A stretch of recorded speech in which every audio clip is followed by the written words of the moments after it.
the best works of art in general, and I'm going to make a very kind of a wide-ranging statement that is hard to back up, but in my opinion, the best works of art are imperfect.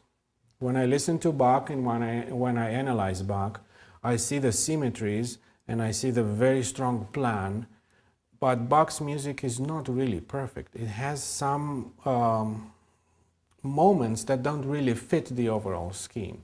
And I'm thinking of Bach because he's perhaps one of the closest composers to a, let's say, well-designed, well-written, well-put-together type of a music. And I think that being wrong makes art more human to a certain extent. Making mistakes or not being able to be exactly where you should be. When I compose, I try to show and share with my audience the way I perceive reality and the way I enjoy reality. We're all in this room, and I think most of you are looking at me, unfortunately. It's a beautiful room. And I look at you, but once in a while I look at the shadow that comes from one of those beams, or that little crack. And I look at it and it's very pretty.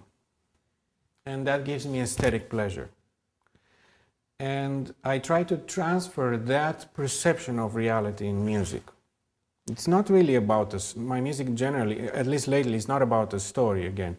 It's about these moments, you know, the way that the tree is moving, which is a very visual thing because we perceive reality very much through our eyes.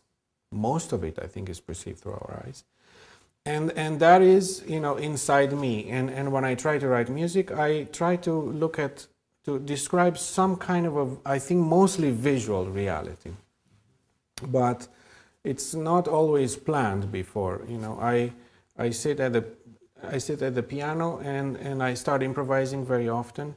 And if something sounds good or it fits with some kind of an image that is already recorded inside me, then it's going to become a piece. But I think there is a certain type of a visual element.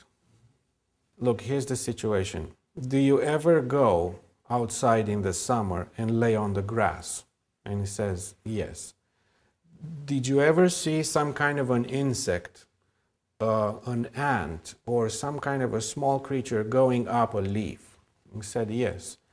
And have you ever seen that leaf being bent down because of the weight of that insect? And he said, yes.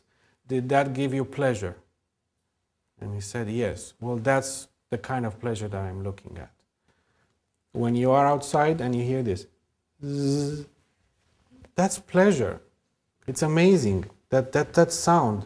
If you pay attention to those things, they're so amazing. And again, they don't need to be about Jane and Joe getting a hot chocolate. I don't know why I picked on them today.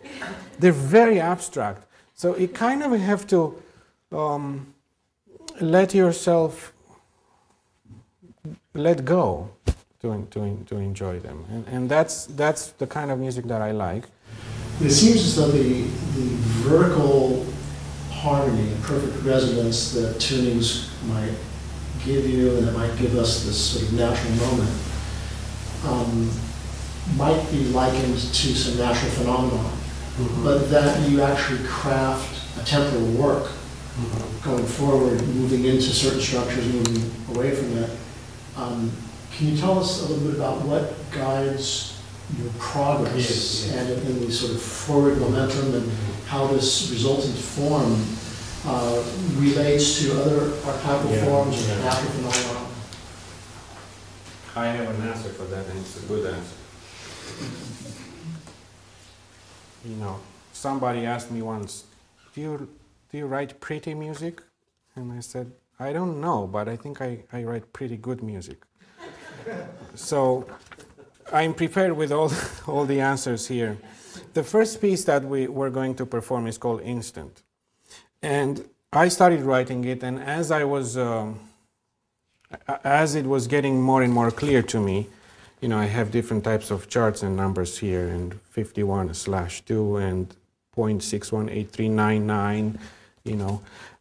As it became more clear to me that is going to have this particular shape and length, I started counting, and I figured out that this moment of harmony comes almost, you're going to think that I'm lying, but I'm not, comes almost at the point where the golden mean section would be in the piece, the golden proportion, which is a naturally occurring proportion that you know, has been used in the arts and is present in nature, is based on the Fibonacci series and so on.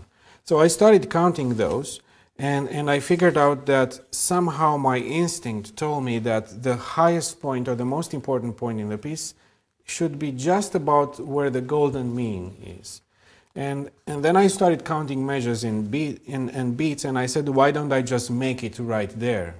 You know, if my instinct told me that I'm heading in that direction, why don't I just look for it exactly and place it there?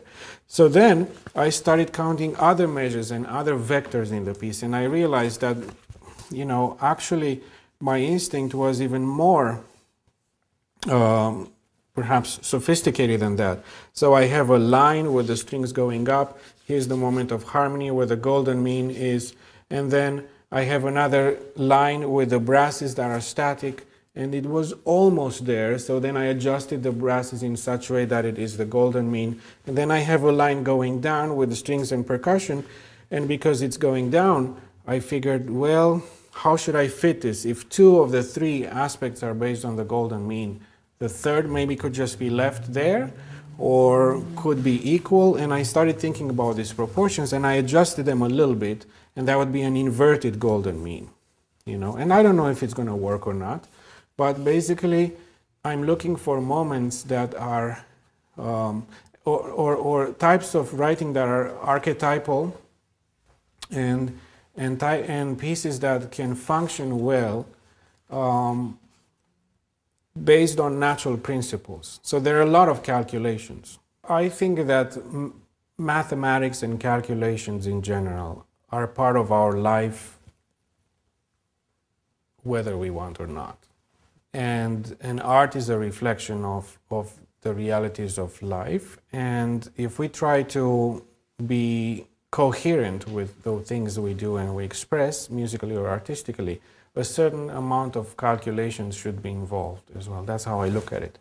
But I don't start writing numbers and then, okay, the piece is going to have 77 measures and I'm going to make this in measure 33 just because I like the number 33. It doesn't work like that. It's based on instincts. And when the instincts get close to some kind of a reality or proportion, then I try to adjust it. The first performance is amazing. The first performance of the piece equals 10 steaks, 20 bottles of great French wine, the iPod Touch, all together times 10. That is the kind of pleasure that I get when somebody plays my music. It's incredible. You cannot measure it. It's all the things that I love all happening in like 1 minute. You know, physical, aesthetic, spiritual, emotional pleasure that, you know, wow, I wrote that and it sounds exactly how I wanted it to sound, and it feels very good, very fulfilling.